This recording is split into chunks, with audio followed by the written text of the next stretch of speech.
Welcome students. पिछला lecture जो हम लोगों का था उसमें हम लोगों ने सब ग्रुप क्या होता है किसी ग्रुप का ये पढ़ा था विद सम एग्जांपल्स। ओके, आज इस पर बेस्ड कुछ थ्योरम्स हम लोग पढ़ेंगे। उसके पहले एक बार फिर बता देना चाहती हूँ कि सब ग्रुप क्या होता है। मान लिया हमारे पास एक कोई ग्रुप G है with respect to binary operation star या O, जो भी चाहे आप एक नोटेशन ले सकते हैं। एक बाइनरी ऑपरेशन है जिसके साथ G जो है एक ग्रुप बनाता है। ओके, एक नॉन एम्प्टी सबसेट H हम लेते हैं इस ग्रुप G का, और H को अगर सब ग्रुप होना है इस G का, सब ग्रुप H को हम कहते हैं कि G का एक सब ग्रुप है। अगर H क्या हो, पहला तो एक नॉन एम्प्टी सबसेट हो G का, और जो दूसरा कंडीशन है वो क्या है कि H जो है खुद भी इस ऑपरेशन के संग एक ग्रुप बनाए। ओके, तो G हमारे पास एक हो गया group with respect to binary operation star. H कोई नॉन एम्प्टी सबसेट G का, तो वो किस कंडीशन में एक सब ग्रुप होगा G का, जब ये खुद इस ऑपरेशन के संग, जो कि ग्रुप का भी ऑपरेशन था, उसके साथ खुद भी एक ग्रुप बनाए। यानी ये पता होगा कि ग्रुप बनाने के लिए हम लोग के पास 4 कंडीशन है। अगर H को इसके साथ, इस ऑपरेशन के साथ ग्रुप बनाना है तो सबसे पहले H स्टार ये जो है ये इसको क्लोजर लॉ सेटिस्फाई करना होगा।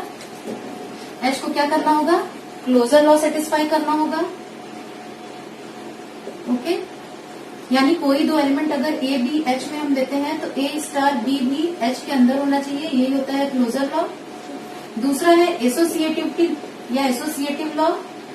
एसोसिएटिव लॉ में हमें क्या दिखाना होता है, एसोसिएटिव लॉ में होता है कि अगर कोई भी 3 एलिमेंट A B C अगर हम लेते हैं H के, तो चाहे इस तरह से ऑर्डरिंग करें एलिमेंट्स की, चाहे इस तरह से, दोनों तरह से हमें सेम वैल्यू मिलनी चाहिए। ओके, तीसरा है हमारा ग्रुप होने के लिए existence of identity. Existence of identity यानी एक एलिमेंट E होना चाहिए H के पास सच दैट, ये सच दैट का नोटेशन होता है, ये there exist. Okay, such that for every A in H A star E equal A star E equal A equal E star E। ये इन सब कंडीशंस के बारे में हम लोग ग्रुप पढ़ते समय अच्छे से समझ चुके हैं। और फोर्थ और जो लास्ट कंडीशन है वो हमारी है existence of inverse. Existence of inverse यानी H को अगर ग्रुप होना है तो इन दोनों तीनों कंडीशन के साथ साथ ये वाली कंडीशन भी सेटिस्फाई करनी है। यानी for every A in H में कोई भी एलिमेंट अगर A लेते हैं तो एक हमें एलिमेंट A इनवर्स जरूर मिलेगा H में, कि जब हम इन दोनों को इस बाइनरी ऑपरेशन के साथ लगाते हैं तो हमें क्या मिलेगा, आइडेंटिटी। ओके, तो G हमारे पास एक ग्रुप हो गया with respect to binary operation star. H हो गया एक नॉन एम्प्टी सबसेट G का। ये कब सब ग्रुप होगा, जब ये खुद इस ऑपरेशन के साथ एक ग्रुप बनाएगा। अब ये कब ग्रुप बनाएगा, जब ये क्लोजर लॉ सेटिस्फाई करेगा, एसोसिएटिव लॉ सेटिस्फाई करेगा, इसके पास आइडेंटिटी एलिमेंट होगा H के पास, और हर एलिमेंट का इनवर्स भी होगा with respect to binary operation star. Okay, तो ये था हम लोगों का डेफिनेशन सब ग्रुप का। अब मान लीजिए हम लोगों के पास कोई ग्रुप है G स्टार, और उसका एक सबसेट दे दिया जाता है H। G का एक सबसेट दे दिया गया नॉन एम्प्टी सबसेट H, और हमें दिखाना है कि ये क्या है, हमें इसको दिखाना है कि इसका सब ग्रुप है। ठीक, तो अभी हम लोगों ने देखा कि 4 प्रॉपर्टीज जो है वो हमको प्रूव करनी पड़ती है, closure law, associative law, existence of identity, existence of inverse with respect to this binary operation.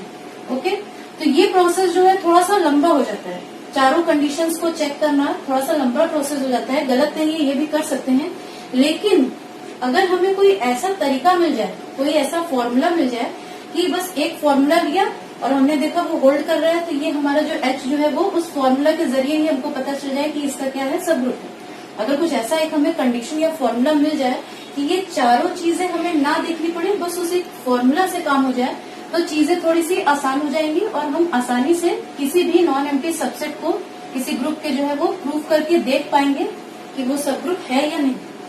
तो नेक्स्ट इसी पे बेस्ड हमारा थ्योरम है कि अगर जिससे थोड़ी चीजें आसान हो जाएंगी सब ग्रुप प्रूव करना, और ये रिजल्ट बहुत इंपॉर्टेंट है क्योंकि आगे कभी भी हमें किसी नॉन एम्प्टी सबसेट को सब ग्रुप प्रूव करना है सिंपली बस ये फॉर्मूला जो है इसको ही प्रूव करके दिखा देंगे। हमें कोई जरूरत नहीं है ये चारों कंडीशंस प्रूव करने की जो ग्रुप की होती है। ओके, तो सबसे पहले उस फॉर्मूला का डेरिवेशन देख लेंगे जो अपने आप में उन चारों कंडीशन को रख रहा है। ठीक, चारों कंडीशंस की हेल्प से ही ये फॉर्मूला बन रहा है। तो क्या है फॉर्मूला, थ्योरम क्या है, let H be a non empty subset of a group G, यानी कोई ग्रुप जी है, एच उसका नॉन एम्प्टी सबसेट है, ये कंडीशन दी हुई है। तो एक नेसेसरी एंड सफिशिएंट कंडीशन, इसे if and only if condition भी कहते हैं, कि अगर एच सब ग्रुप है जी का, तो ये इम्प्लाई करेगा कि ये कंडीशन होल्ड करेगी।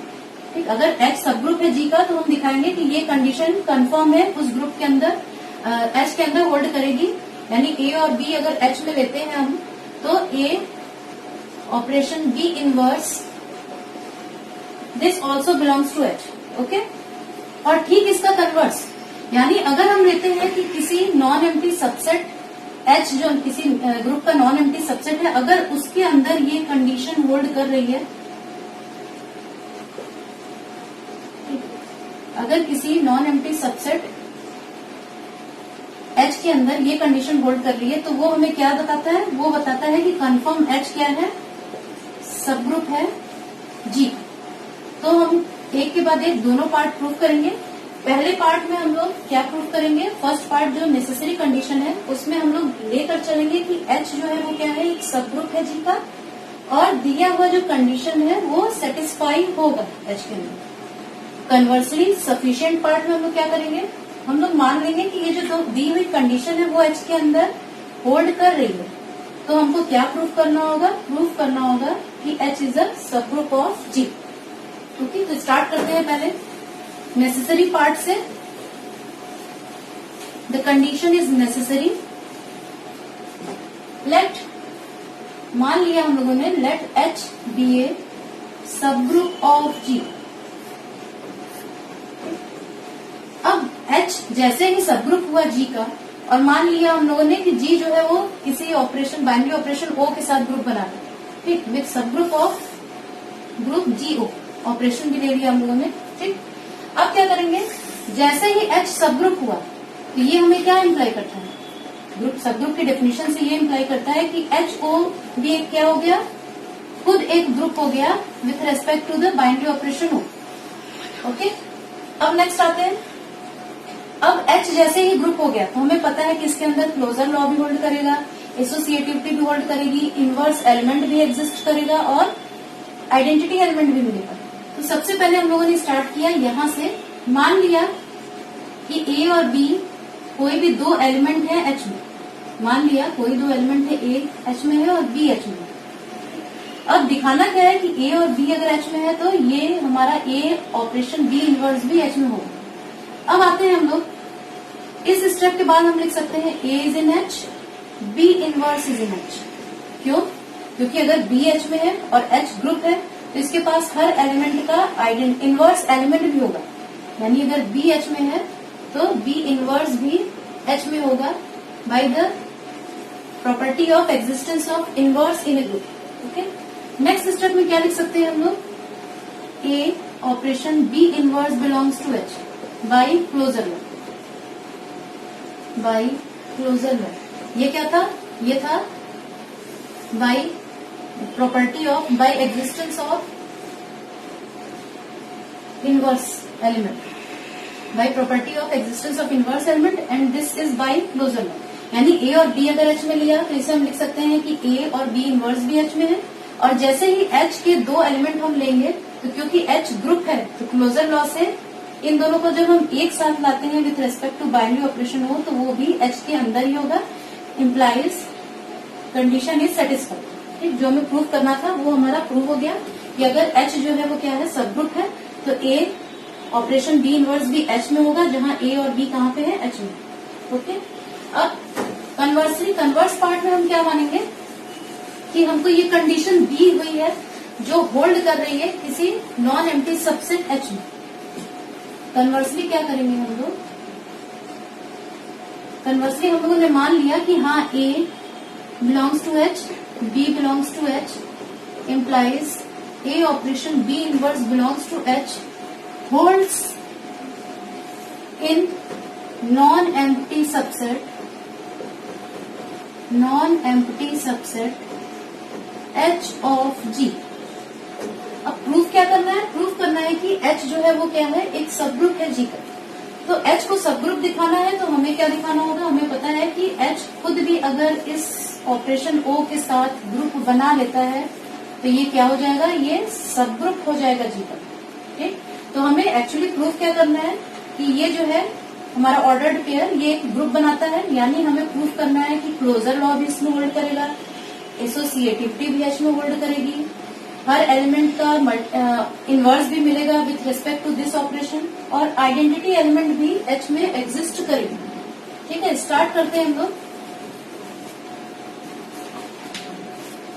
तो पहला कंडीशन हमारा है, दिया हुआ है कि H जो है वो नॉन एम्प्टी सबसेट है ना, H नॉन एम्प्टी सबसेट है तो हमें एक एलिमेंट A जो है वो जरूर H में मिलेगा। ठीक, इसे हम कुछ इस तरह से लिख सकते हैं। और इसे फिर इस कंडीशन से लिख सकते हैं A binary operation O A inverse belongs to H। Okay, किस तरह से? By given condition. तो फिर से स्टार्ट करते हैं। पहला पार्ट कि हमें दिया हुआ था कि H जो है वो नॉन एम्प्टी सबसेट है, यानी इसके पास एक एलिमेंट एटलीस्ट A जरूर होगा, और इस चीज को फिर हम दिए हुए कंडीशन के हिसाब से क्या लिख सकते हैं? यहाँ पर A है, यहाँ पर भी A कर दिया तो यहाँ क्या हो जाएगा? A ऑपरेशन A इनवर्स यानी this implies E belongs to H।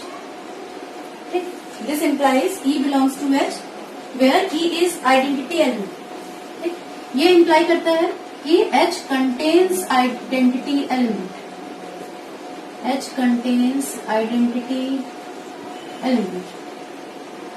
अब यहाँ पर E H में कैसे मिला? यहाँ पर A operation A inverse equal E है क्योंकि हमारा E आइडेंटिटी। ओके, तो ये हमारा कौन सा पार्ट हो गया? Existence of identity. इसे हम लिख सकते हैं एग्जिस्टेंस ऑफ आइडेंटिटी वाला जो लॉ था ग्रुप प्रूफ करने के लिए एक्सियम, वो हम लोगों ने प्रूफ कर दिया। अब सेकंड में देखते हैं क्या प्रूफ करते हैं हम लोग। सेकंड केस में 4 एक्सियम है जिसमें से एक हमारा आइडेंटिटी वाला प्रूव हो गया कि इसके पास आइडेंटिटी कंफर्म है।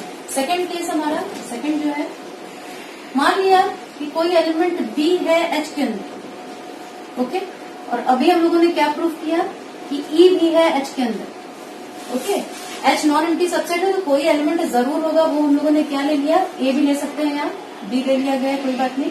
B H में है और E हम लोगों ने अभी फर्स्ट पार्ट में प्रूफ किया कि H के पास आइडेंटिटी है। ओके, तो इसे हम लिख सकते हैं E belongs to H, B belongs to H, और अगर दिए हुए कंडीशन को हम इस पर लगाएं, यहाँ पर E कर दिया गया और यहाँ पर B। ओके, तो यहाँ पर लिख सकते हैं E operation B inverse belongs to H by given condition. By given condition this implies B inverse belongs to H। यहाँ पर चाहे तो A नोटेशन भी ले सकते हैं, तो फिर यहाँ हर जगह जहाँ पर B नोटेशन लिया है हमने वहाँ A आ जाएगा। तो अगर कोई एलिमेंट B H में है तो हम देख रहे हैं कि उसका इनवर्स भी H में कंफर्म है, यानी existence of inverse element, existence of inverse element, ये वाला जो हमारा कंडीशन था, लॉ एक्सियम था ग्रुप प्रूफ करने के लिए, वो भी प्रूव हो गया। ओके, अब तीसरा आता है। तीसरे में हम देखते हैं कि मान लिया हमारे पास कोई दो एलिमेंट है A और B H में। A और B अगर H में है तो A और B इनवर्स भी कहाँ होंगे? वो भी H में होंगे, क्योंकि ऊपर ही हमने दिखाया कि अगर B H में है तो B इनवर्स भी H में होगा। तो अगर B H में है तो यहाँ से बाई 2। ओके, अब क्या करेंगे? इस कंडीशन को लगा देंगे इन दोनों एलिमेंट में, यानी यहाँ तो A है हमारा, यहाँ भी A है, यहाँ B है, यहाँ पर क्या है? B इनवर्स, और B इनवर्स भी H का ही एलिमेंट है। तो ये स्टेप जो हमारा है ये वाला, इस पे क्या हो जाएगा? Implies A operation B inverse belongs to H, implies A operation B belongs to H। Okay, ये कैसे आया हमारा? ये जो कंडीशन दिया था उसी में एलिमेंट्स क्या हो गए? ये हर एलिमेंट के लिए ये चीज होल्ड करेगी। अगर ए और बी दो एलिमेंट है एच के तो ये होल्ड कर रहा है, तो ऐसे ही अगर ए और बी इनवर्स दो एलिमेंट है एच के तो ये कंडीशन उनके लिए भी होल्ड करेगा। तो बस बी की जगह हमको क्या लिख देना है, बी इनवर्स। तो यहां से हमें दिखता है कि क्लोजर लॉ होल्ड्स, ये क्लोजर लॉ भी होल्ड कर देगा। तो आइडेंटिटी वाला लॉ भी हो गया, existence of identity, existence of inverse element and closure law तीनों हो गए। अब लास्ट बचा है हमारा एसोसिएटिविटी। चौथा कंडीशन एसोसिएटिविटी। फोर्थ है एसोसिएटिव लॉ। एसोसिएटिव लॉ के लिए हम लोगों ने क्या किया, तीन एलिमेंट्स लिए ए बी सी, कहां पर, एच के अंदर। एच के अंदर हमें एसोसिएटिव लॉ दिखाना है। अब ए बी सी अगर एच के अंदर है तो ए बी सी कहाँ होंगे, जी के अंदर भी तो होंगे, क्योंकि जी हमारा ये ग्रुप है और एच उसका नॉन एम्प्टी सबसेट है। तो अगर ए बी सी हमारे यहाँ पर है एच में, तो ए बी सी कहाँ होंगे, वो जी के अंदर भी होंगे। यानी हम लिख सकते हैं बाई एसोसिएटिविटी इन जी।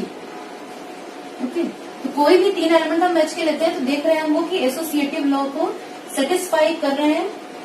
तो हमारे चारों कंडीशन सेटिस्फाई हो गई, यानी एच जो है वो हमारा इस कंडीशन को अगर सेटिस्फाई करता है, एच अगर नॉन एम्प्टी सबसेट है और इस कंडीशन को सेटिस्फाई करता है, तो एच क्या है, एक ग्रुप भी होगा with respect to binary operation O, और वो इम्प्लाई करेगा कि एच ओ इज ए सब ग्रुप ऑफ जी। ये थ्योरम बहुत इंपॉर्टेंट है इस पॉइंट ऑफ व्यू से कि आगे अगर हमें किसी भी नॉन एम्प्टी सबसेट एच को अगर दिखाना है कि ये सब ग्रुप है, तो हम ये सारे लॉज, जो चारों लॉज हैं ग्रुप के एक्सियम से, उनको नहीं प्रूव करेंगे। हम सिंपली क्या करेंगे, एच को अगर सब ग्रुप दिखाना है तो हम सिंपली दो एलिमेंट्स लेंगे कोई भी ए बी एच के, और दिखा देंगे कि ए ऑपरेशन बी इनवर्स भी एच में है। ये ऑपरेशन वेरी करेगा ग्रुप के हिसाब से। अगर ग्रुप मल्टीप्लीकेटिव है तो यहाँ मल्टीप्लीकेशन ऑपरेशन, एडिटिव है तो यहाँ एडिशन का साइन आ जाएगा। तो जैसा ऑपरेशन होगा यहाँ ग्रुप का, वही ऑपरेशन यहाँ एलिमेंट्स के बीच होगा। तो क्या समझना है कि अगर एच को दिखाना है जी का सब ग्रुप, तो एच नॉन एम्प्टी सबसेट होना चाहिए, और उसके बाद बस हमें ये कंडीशन एच के अंदर होल्ड कर रही है ये दिखा देना है। चारों कंडीशंस प्रूव करने की आगे कोई जरूरत नहीं। ओके, तो आज के लिए इतना ही। Thank you.